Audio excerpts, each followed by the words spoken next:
La sécurité des occupants d'une voiture est garantie de deux façons. Par la sécurité active, c'est la technicité des organes de conduite qui visent à prévenir l'accident, système de freinage à double circuit, dispositif anti-blocage des roues, suspension à gestion électronique, direction à assistance variable, et également par la sécurité passive. C'est la conception propre de la voiture qui vise à atténuer la gravité des conséquences d'un accident. Structure de carrosserie avec habitacle rigide et zone fusible, ceinture de sécurité et appuie-tête. Les chocs les plus fréquents et les plus meurtriers, 62% des accidents mortels, sont les chocs frontaux. Ceux qui se produisent à l'avant de la voiture, dans l'axe, et jusqu'à 30 degrés de chaque côté. Lors d'une collision, l'inertie des occupants les projette d'abord dans le sens du choc, puis à l'opposé, par rebondissement. Lors du choc frontal, le conducteur est donc particulièrement menacé par des blessures au thorax, à la tête et au cou. Dans ce film, nous vous présentons deux systèmes de sécurité passive. Le système airbag et les ceintures pyrotechniques. L'airbag, ou coussin gonflable, complète la protection assurée par les ceintures de sécurité. Il a pour seule vocation d'amortir les chocs frontaux violents. Son seuil de déclenchement se situe à une vitesse de 20 km/h environ contre un obstacle fixe. Il ne doit pas se déclencher dans les cas de mauvaise route, nid de poule, etc., choc à basse vitesse, choc arrière ou latéral, retournement, court-circuit ou choc lié à l'entretien. Voyons à présent ce dispositif en détail. Il comprend deux capteurs de choc,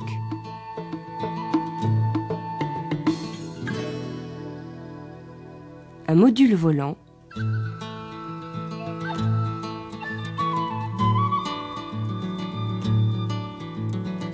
et une liaison souple appelée contacteur tournant.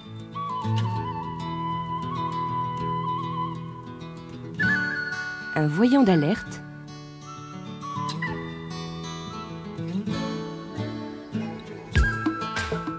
un calculateur,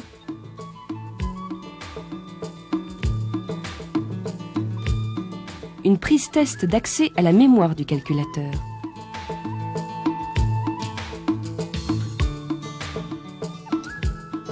un circuit électrique particulier.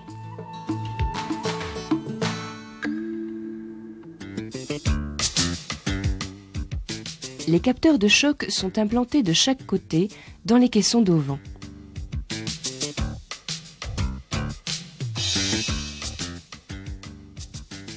Ils comportent un contact ouvert au repos.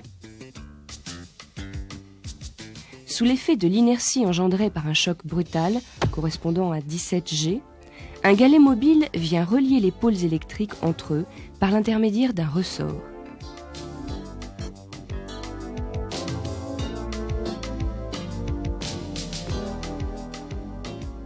Le module volant se compose d'un générateur de gaz et d'un coussin gonflable. Le générateur de gaz ou gonfleur pyrotechnique est un boîtier qui contient une amorce à mise à feu électrique, une charge de combustible solide, un filtre. Lors de la mise à feu, il dégage un volume d'azote et seulement 5% de particules irritantes mais non toxiques.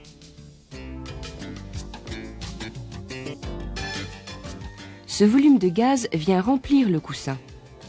Celui-ci en tissu polyamide a un volume d'environ 60 litres.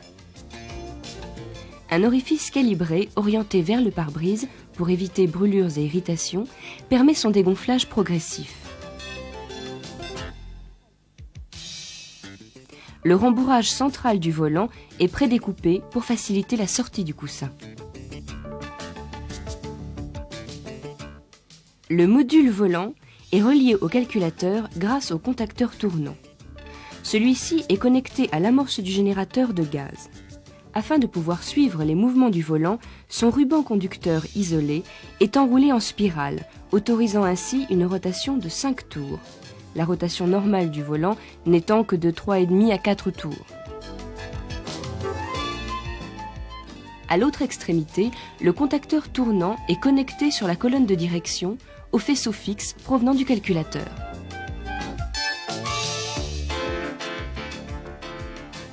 Le voyant Airbag, situé sur le tableau de bord, s'allume à la mise du contact pour signaler son bon fonctionnement. Il s'éteint environ 6 secondes après, à moins qu'un défaut soit apparu.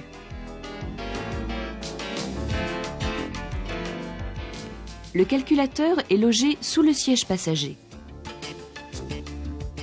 Il remplit plusieurs fonctions. Stockage dans les condensateurs de l'énergie électrique nécessaire à la mise à feu du générateur de gaz. Ainsi, le déclenchement reste possible même si l'alimentation générale a été coupée pendant l'accident. Détection du choc frontal par un capteur supplémentaire appelé capteur de sécurité. Celui-ci referme son contact à partir d'une décélération de 2,5 G.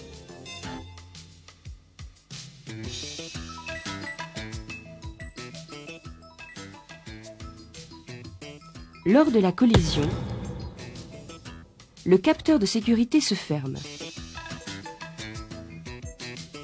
Si l'un des capteurs de choc détecte également la décélération, le calculateur commande la mise à feu du générateur de gaz par alimentation de l'amorce électrique. Enfin, le calculateur informe le conducteur par le voyant du combiné et mémorise les défauts pour l'aide au diagnostic.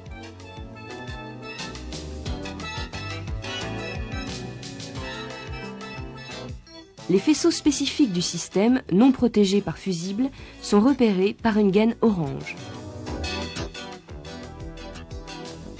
Pour éviter un déclenchement intempestif lors d'une fausse manœuvre, les connecteurs de la ligne calculateur-générateur de gaz sont munis d'étriers de court-circuitage qui réalisent un shuntage entre broches lors du débranchement du faisceau.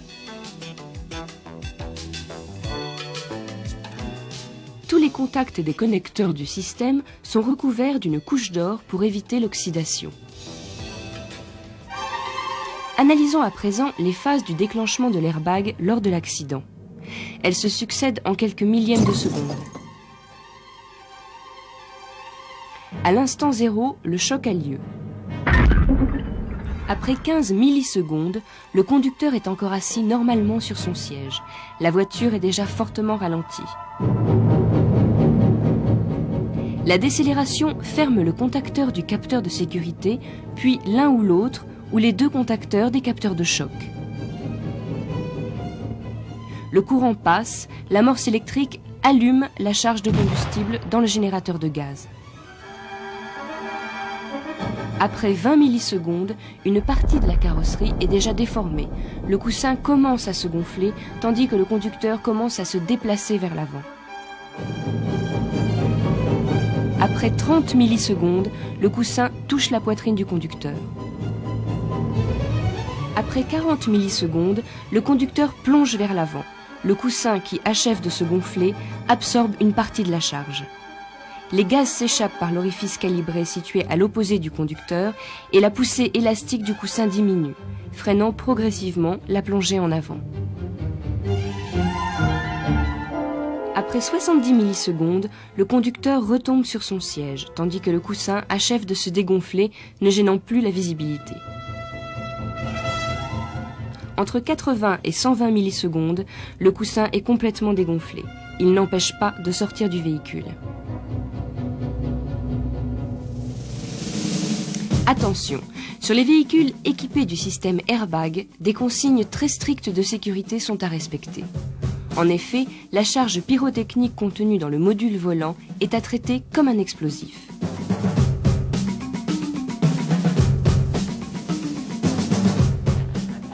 Lors de toute intervention sur le circuit électrique du véhicule, coupez le contact, débranchez le connecteur orange situé à droite sous la planche de bord, débrancher la batterie. Ne pas oublier que les condensateurs du calculateur Airbag mettent 30 minutes à se décharger de leur réserve d'énergie. La réparation des faisceaux du système Airbag est proscrite. Le module volant ne se désassemble et ne se répare pas. Lors des travaux de soudure ou de peinture, débranchez tous les calculateurs. Ne pas soumettre à une température supérieure à 100 degrés.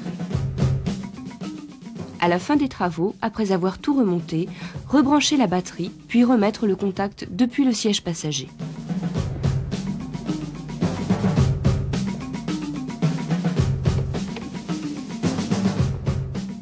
Avant le recyclage du véhicule, l'airbag doit être rendu inopérant.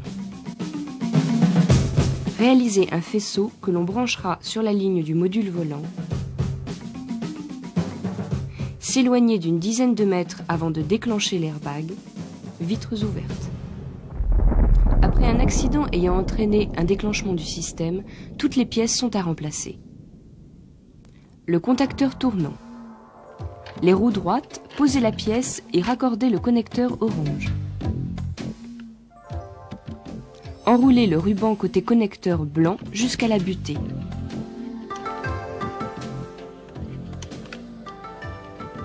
Puis le déroulez à moitié.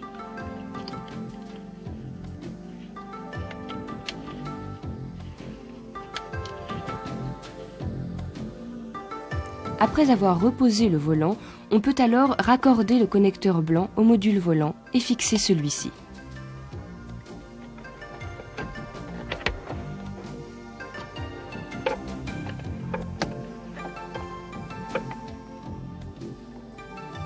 Les capteurs de choc, à positionner flèche vers l'avant.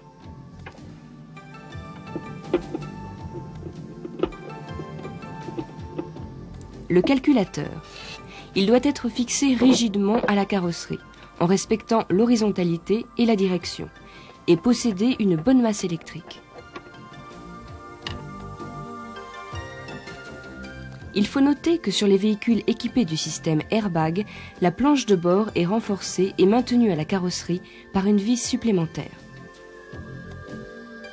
Si un défaut apparaît dans le système Airbag, il faut procéder au contrôle de la mémoire du calculateur.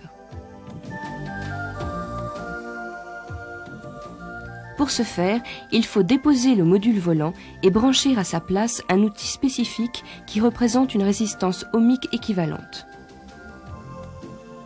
Pour accéder à la mémoire du calculateur, branchez à la prise blanche un TEP92. Après une intervention, il faudra procéder à l'effacement des défauts. À présent, découvrons ensemble le système des ceintures pyrotechniques. Pour être efficace, une ceinture de sécurité doit être correctement tendue. Or, le modèle à enrouleur laisse une certaine liberté à l'utilisateur. La ceinture à enrouleur pyrotechnique assure la tension de la sangle lorsqu'une décélération de forte amplitude est détectée.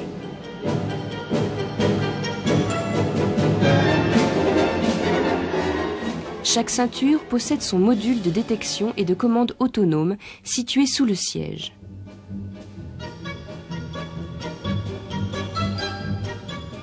Il comprend, comme dans le système Airbag,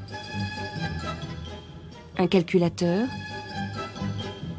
un condensateur, un capteur de choc.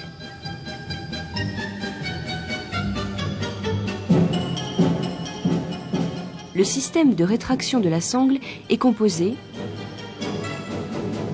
d'une cartouche de gaz munie d'une amorce électrique, d'un piston solidaire d'un câble, lui-même solidaire du bobinot autour duquel s'enroule la ceinture. Lorsque le capteur détecte un choc d'amplitude suffisante, 5G, le calculateur commande la mise à feu de la cartouche de gaz. L'explosion pousse le piston, qui entraîne la rotation du bobinot, réenroulant ainsi la ceinture d'environ 10 cm. Cet équipement ne comporte pas d'aide au diagnostic, car après un déclenchement, la ceinture et son dispositif de rétraction doivent être remplacés. Avant le recyclage du véhicule, comme pour l'airbag, on provoquera un déclenchement à l'aide d'un faisceau à réaliser.